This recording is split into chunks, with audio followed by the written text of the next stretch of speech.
All right, so hello, London. Welcome back. Welcome and hello. Welcome to this very brand new lecture. So in this particular lesson आज से हम बात करेंगे Aristotle की बहुत जल्दी खत्म करेंगे मैक्सिमम एक या दो लेक्चर्स में खत्म हो जाएगा। बात करते हैं कि 384 से लेकर के 322 बीसी में ये रहा करते थे।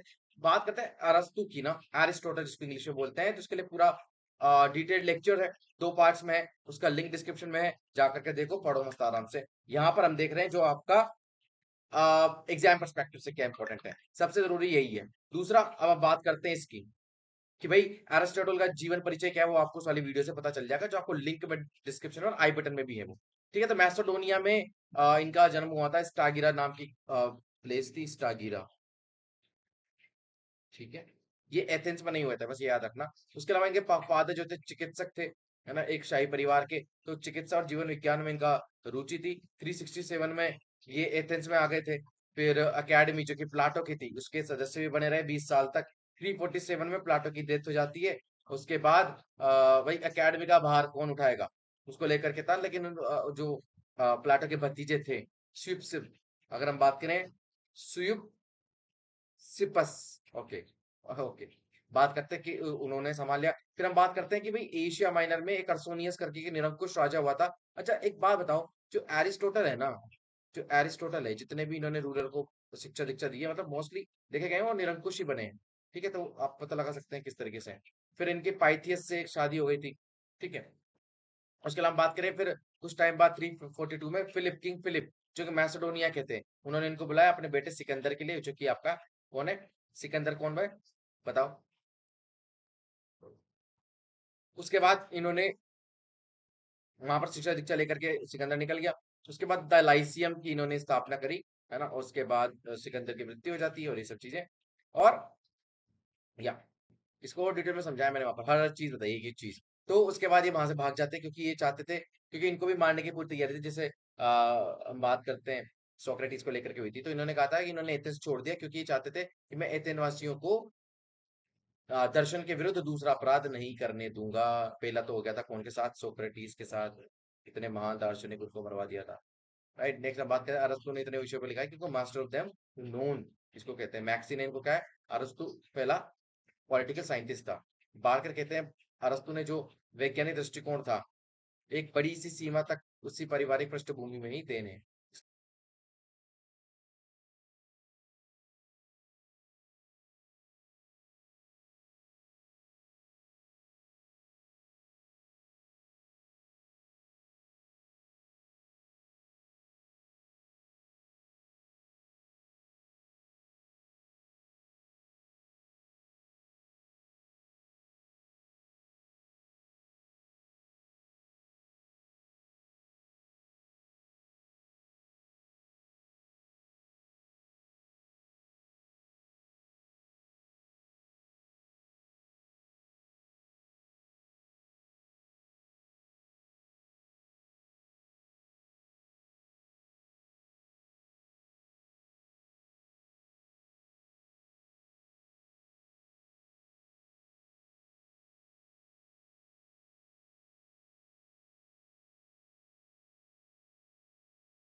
नेक्स्ट बात कर लो, संविधानवाद का पिता ही बोलते हैं, कॉन्स्टिट्यूशनलिज्म के फादर बोला जाता है किनको, आपके अरस्तु को। नागरिक समाज के आधुनिक विचार भी इसको उसको भी जन्मदाता बोलते हैं कि भाई सिविल सोसाइटी की बात सबसे पहले किसने करी थी, इन्होंने करी थी। नेक्स्ट बात करते हैं मास्टर साइंस किसने बनाया राजनीति विज्ञान को, तो अरस्तु ने बनाया। तो प्लाटो की शिक्षण संस्था का नाम अकादमी था, जबकि अरस्तु का लाइसियम था, तो वेरी बेसिक है।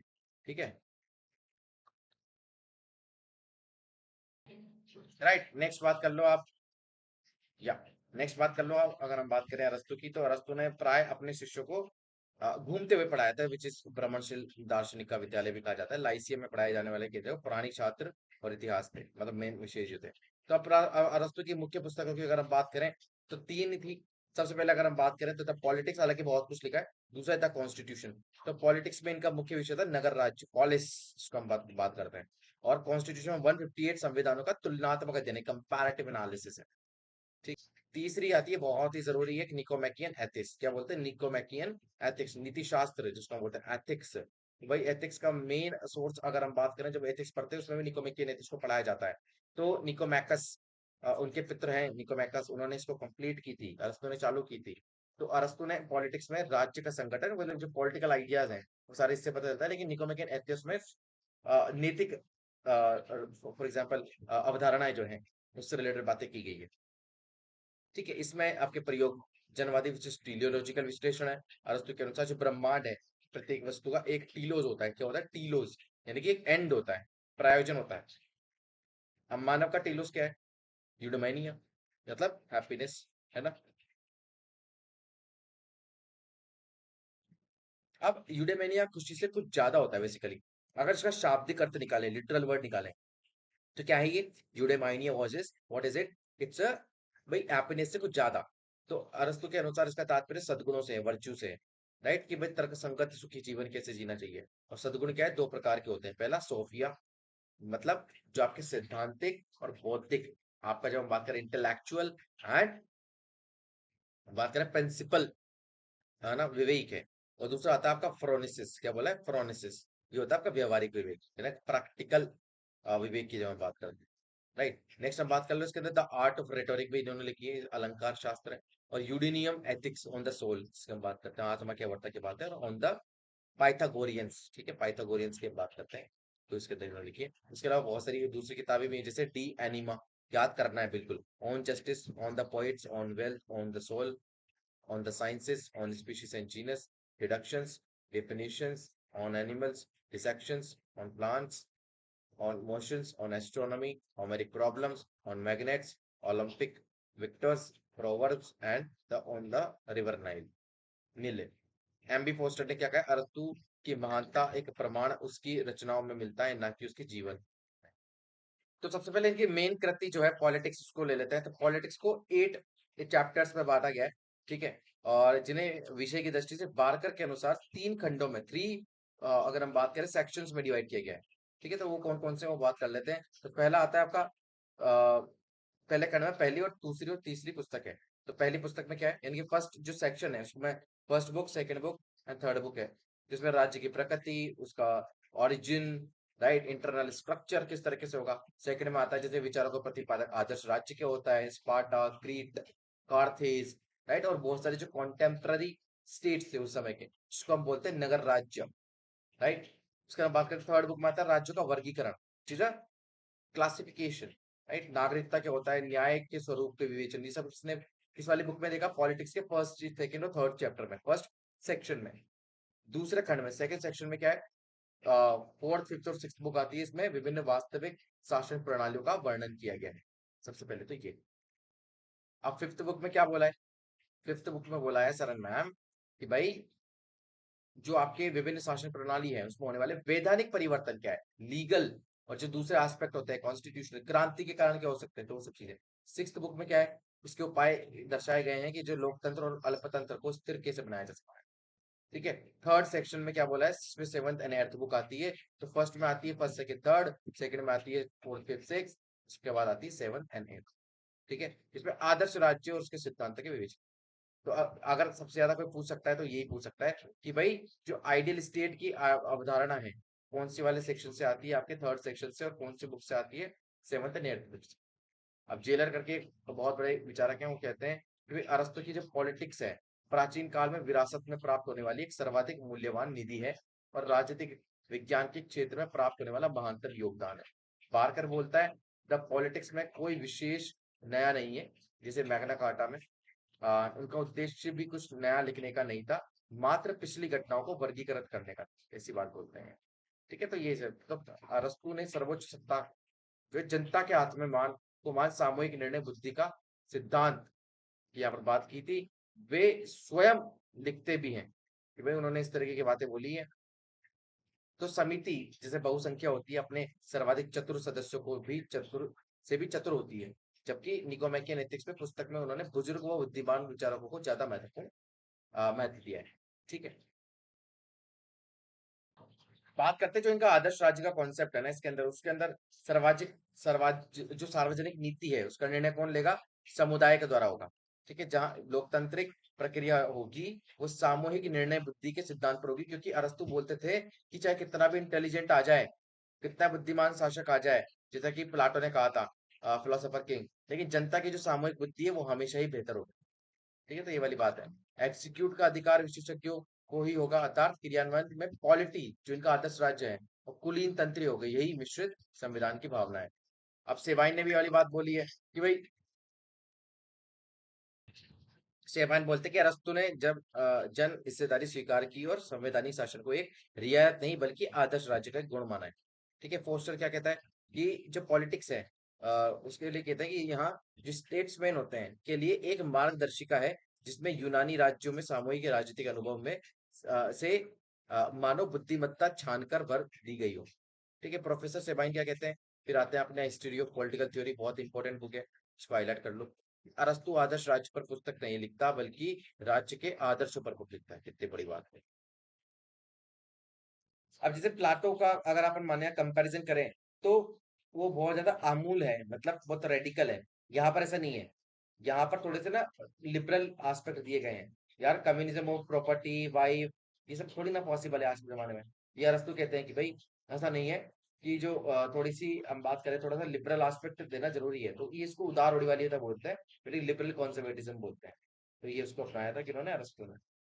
ठीक है, अब कैनी है भाई, कैनी ने बोला है कि भाई जो द पॉलिटिक्स है एक पिछड़ी हुई बेमेल रचना है। ठीक है, क्योंकि ये अरस्तु तत्कालिक जो राजनीतिक परिवर्तन थे उस समय के उसके प्रति उदासीन थे, न्यूट्रल थे। उनका शिष्य जो सिकंदर था एक साम्राज्य का निर्माण कर रहा था, जबकि वे खुद नगर राज्य को ही आदर्श ट्राइडल स्टेट मान रहे थे। बताइए, तो ये है भाई, क्रिटिक करते हैं इनका कि भाई तुम्हारे शिष्य तो ऐसा कर रहे हैं, तुमने क्या शिक्षा दी है उन्हें। ठीक है, तो पॉलिटिक्स को लेकर के मैक्लीवन ने क्या है कि पॉलिटिक्स को राजनीतिक दर्शन के गौरव ग्रंथों में ब्रह्मपूर्ण कृति है। और अरस्तु ने पॉलिटिक्स के ग्रीक से हिंदी अनुवाद किसने करी है? भोलानाथ शर्मा ने। ये बहुत जरूरी है, किसने की है? भोलानाथ शर्मा ने। जहाँ स्टार बना दिया वो तो करना ही करना है। ठीक है, अब अरस्तु और प्लाटो की थोड़ी सी तुलना कर ली जाए, उसके बाद आगे बढ़ेंगे। Okay, so when it comes to अरस्तु एंड प्लेटो, आपको पता है यार मोस्ट ऑफ द थिंग्स तो हमने बातें कर रखी है, दोनों का लिंक भी डिस्क्रिप्शन में दे दूंगा, पढ़ लेने के बाद जाकर के इससे उससे बाहर कुछ नहीं आता आपका। बात करते हैं विल डुराम, इन्होंने क्या बात बोली है कि दर्शन के प्रति झुकाव तथा स्नेह के कारण हमारे महत्वाकांक्षी जो नवयुवक है अरस्तु के मन में अपने आध्यात्मिक पिता के विरुद्ध एक प्रकार का विरोधाभास जागृत हो गया था। वह यह संकेत करने लगा था कि प्लाटो के साथ विवेक यानी कि दर्शन का अवसान न होगा, जबकि प्लेटो अपने शिष्य के विषय में कहने लगा कि गधे के उस बच्चे की तरह है जो अपनी माँ का दूध चूस लेने के उपरांत उसे लात मार देता है। तो ये एक दूसरे के कहा जाने वाली चीजें हैं, ये विल डुराम ने एक वाली बात बोली है। ठीक है, अब जैसे ये है विल डुराम, ये कहते हैं कि भाई प्यार करता है प्लाटो से अरस्तु, लेकिन अब इतना भी नहीं करता, इतना सत्य से करता है दर्शन से। ठीक है, अरस्तु प्रसिद्ध है, मतलब उसका जो आइडिया था राज्यों का वर्गीकरण का वो स्टेट्समैन से लिया है, जो प्लाटो ने लिखी है। उसके अलावा जो विधि का शासन है, रूल ऑफ लॉ, वो कहाँ से लिया है? द लॉ से लिया है, जो कि प्लाटो ने लिखी है। इसके अलावा अगर हम बात करें, इनका रिश्ता भी वैसा है जैसे जर्मी बेंथम का और जेम्स मिल का था। तो जेम्स मिल ने भी काफी ज्यादा नकारा किसको? जर्मी बेंथम के कॉन्सेप्ट को, है ना। और प्लाटो और अरस्तु दोनों ही एरिस्टोक्रेसी के सपोर्टर सपोर्टर भी थे, आइडियल भी मानते थे। फोस्टर कहता है कि सिद्धांतकार था और अरस्तु आपका शुद्ध था, पर प्लाटो ऐसा नहीं था। तो अरस्तु ने प्लाटो को दार्शनिक शासक के विचार को अस्वीकार किया है और कानून के शासन को लेकर के आने की बात की है। तो ये सब वही बातें, नॉर्मल सी चीजें। हाँ, प्लाटो का जो डिडक्टिव पद्धति थी, अप्रोच था, अरस्तु की वही इंडक्टिव अप्रोच था, ठीक है। तो डिडक्टिव में होता है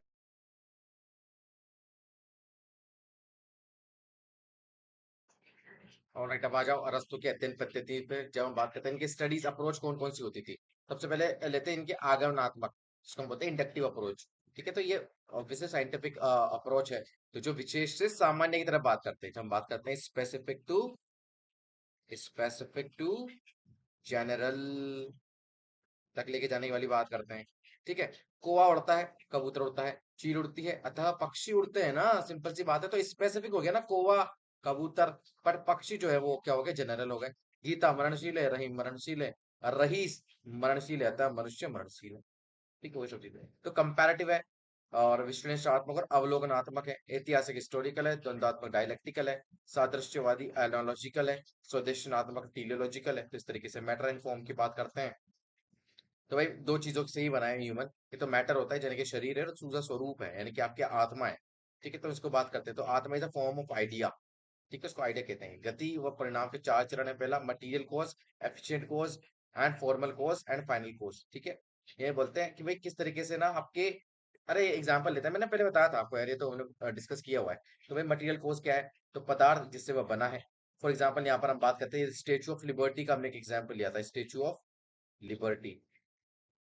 उसका लिंक डिस्क्रिप्शन में देख लो एक बार जाकर के, पूरा लेक्चर उसके अंदर देखना है, अरिस्टो वाला। उसके अंदर पूरा एक्सप्लेन किया है मैंने कि भाई किस तरीके से the idea, theory of form है बेसिकली, क्या है ये, थ्योरी ऑफ फॉर्म। ओके, तो थ्योरी ऑफ फॉर्म में क्या देता है ये, कि मटेरियल कॉज है। तो भाई सबसे पहले तो किससे बनी है, तो मार्बल से बनी होगी, ठीक है। तो हम इसकी बात करते हैं। और एक इंसान, इंसान किससे बने, माँ के रज से। और दूसरा एफिशिएंट कोष कौन सा है, तो यहाँ पर निर्माता है, गति का परिणाम, गति और परिणाम का कारण है, या गति उत्पन्न करता है। इधर आप बात कर लो तो मूर्तिकार बनाता है, इसलिए वो एफिशिएंट कोज है, जिसके सहायता से बनता है। यहाँ पर पति का वीर्य हो गया, पिता का प्रिय वीर्य हो गया। औपचारिक यानी कि फॉर्मल कोज क्या है, वस्तु का सार है, क्यों बनाया गया है।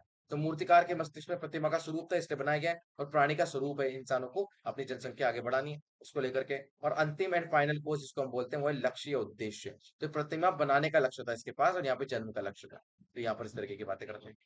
अब नेक्स्ट आ जाओ, बहुत जरूरी चीज बता रहा हूँ कि ज्ञान की तीन श्रेणियां हैं, थ्री कैटेगरीज ऑफ नॉलेज। कौन कौन सी है अरस्तु के अनुसार, जो जितने भी ज्ञान होते हैं वो चतुस्तरीय कारण सिद्धांत के आधार पर बेस्ड होते हैं, यानी कि उस उनको उन्हीं के आधार पर खोजने चाहिए, ठीक है। अब कौन कौन सी तीन श्रेणियां बताई थी, एक है सिद्धांतिक, एक उत्पादक और व्यवहारिक। तो थ्योरिया, उसको थ्योरी बोलते हैं, इसको थिंकिंग, यही सिद्धांतिक ज्ञान है। क्या है आपका, ये आपका सिद्धांतिक ज्ञान है। वर्ड की हम बात करते हैं जब, सिद्धांत थ्योरी इसको हम बोलते हैं।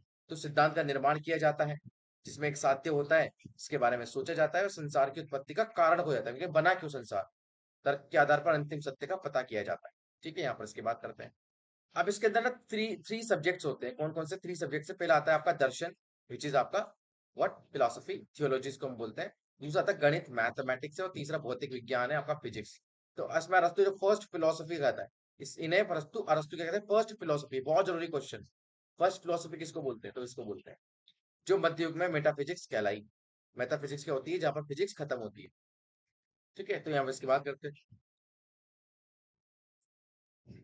तो जो फर्स्ट दर्शन है उसको क्या बोला है इन्होंने, बीइंग क्वाबिंग। क्या बोला, बीइंग क्वाबिंग। तो क्या है ये बीइंग क्वाबिंग, तो फर्स्ट दर्शन है, जिसे आज की अथवा मध्य युग की शब्दावली में थियोलॉजी भी कहते हैं। तो ये सब चीजें हैं, साइंस ऑफ गॉड भी कहा जाता है। ओइसिस क्या होता है, ये जो प्रोडक्टिव बोलते हैं इसको, क्या बोलते हैं, उत्पादन ज्ञान है ये। जिसमें अलंकार शास्त्र, जैसे रिटोरिक हो गया, तो रिटोरिक्स पे बात करते थे, साहित्य हो गया, पोइटिक्स पे बात करते थे, है ना। इसमें कविता, उपन्यास, ड्रामा, ये सब आते थे, ठीक है। अब इसके अंदर बहुत सारे कॉन्सेप्ट थे, तो तीन अलग अलग इसके अंदर क्षेत्र भी हैं, जैसे आपके लोगोस, इथोस एंड पैथोस, ये हमने पहले डिस्कस किया हुआ है, ठीक है। Logos, ethos and pathos. अच्छा, as an English speaking expert अगर हम बात करें इसकी, तो मैंने काम किया है प्लैनेट स्पार्क पे भी, वहां पर सबसे पहला लेसन यही रहता है, वे लोगोस, इथोस और पैथोस क्या होता है। तो ये अलंकारित त्रिकोण होते हैं, रिटोरिकल ट्रायंगल्स होते हैं इनके। तो लोगोस मतलब रीजन, इथोस मतलब क्रेडिबिलिटी क्या है, और पैथोस मतलब वैल्यूज कौन कौन सी है, सबसे इंपॉर्टेंट होता है, ठीक है। लोगोस यानी कि श्रोताओं के तार्किक अपील करना, ठीक है। तार्किक यानी कि उनको रीजन देना, रीजंस। इथोस क्या होता है, कि वक्ता की विश्वसनीयता, बिलीव, फेथ जनरेट करना। पैथोस मतलब भावनात्मक अपील, ठीक है। इसके बाद करें। हम्म। अभी अपन बात करें प्रैक्सिस की, तो प्रैक्सिस क्या है, थर्ड आपका प्रैक्टिकल, यानी कि डूइंग, करो, व्यवहारिक ज्ञान है ये, ठीक है। तो इसमें सबसे इंपॉर्टेंट होता है कि भाई एथिक्स है, पॉलिटिक्स है, वो सब इसके अंदर उसके मेन आइडियाज है, क्योंकि यही तो व्यवहारिक है, यहीं पे तो हम इसको इम्प्लीमेंट करते हैं, वही सब चीजें। तो प्रैक्टिस सॉरी, प्राक्सिस की अगर हम बात करें, ज्ञान ही सर्वोच्च ज्ञान विज्ञान है। ठीक है, तो इसके बाद ये कार्ल मार्क्स भी बोलता है कि भाई प्राक्सिस की इस थ्योरी की अनुपालना वो भी करते हैं कि भाई व्यवहार में लाओ सिद्धांत को, रखो मत। तो कार्ल मार्क्स ने अपनी एक प्रसिद्ध कृति भी थी, थीसिस ऑन, हम बात करते हैं फायरबॉग, थीसिस ऑन फायरबॉग की बात करते हैं, उसको लिखता है कि दार्शनिकों ने केवल संसार की व्याख्या की है, जबकि आवश्यकता है कि इसे बदलने की। तभी तो रेवोल्यूशनरी कहलाए इतने बड़े। हाँ, कि लोग चाहते थे कि बता तो बहुत दिया है तुम लोगों ने, उसको चेंज भी तो करो। अब बात करते हैं प्रैक्टिस का सर्वोच्च ज्ञान, जब हम इसकी बात करते हैं, प्रैक्टिस का सर्वोच्च ज्ञान, इसलिए अरस्तु राजनीति विज्ञान को परम ज्ञान कहते हैं, मास्टर साइंस बोलते हैं, अल्टीमेट एंड भी यही है। ठीक है, तो इसको बाद में लेकर के बहुत सारे लोगों ने नकारा भी सही। नैतिकता और राजनीतिक जो अरस्तु अनुसार व्यवहारिक ज्ञान के केंद्र है, क्या है, फोकस है, सेंटर ऑफ। ये देखो यहाँ पर बताइए, ये प्रैक्टिस है, ये द थ्योरी हो गया, ये रिफ्लेक्शन हो गया, और ये एक्शन हो गया। यहाँ पर उसके बाद ये है। तो अरस्तु ने पूर्व यूनानी परंपरा जो की फिलोसफी थी, द ज्ञान दर्शन साथ में ही समाहित मानते थे। वही इसी प्रकार की चीजें जिसमें से सब निकलती है, राजनीति का सद्गुण का विज्ञान, इसको पोजीशन एंड नॉलेज थ्योरी भी बोलते हैं। उसके बाद साध्यों का श्रेणीकरण, हायरार्की ऑफ एंड्स। तो सभी विषयों के पद सोपान में राजनीति विज्ञान सर्वोच्च है, और यह सर्वोच्च साध्य है। इसके बात करते हैं।